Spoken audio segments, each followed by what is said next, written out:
Hey everyone! In today's video, I'll show you how to hide your private files and folders in Windows. If you've ever wanted to keep certain files away from prying eyes, this is an easy, built-in way to do it. I'll guide you through step by step. Right-click on the file you want to hide, then click on Properties. In the Properties window, check the hidden checkbox and click Apply. A pop-up window will appear.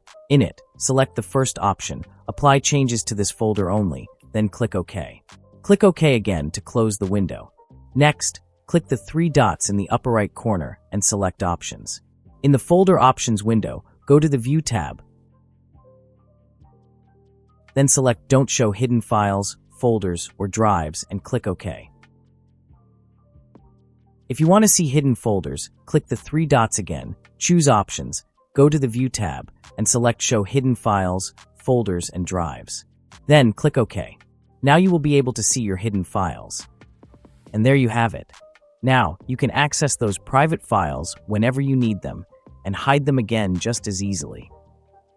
If this helped you out, don't forget to like and subscribe for more tips on keeping your data safe. Thanks for watching, and see you next time.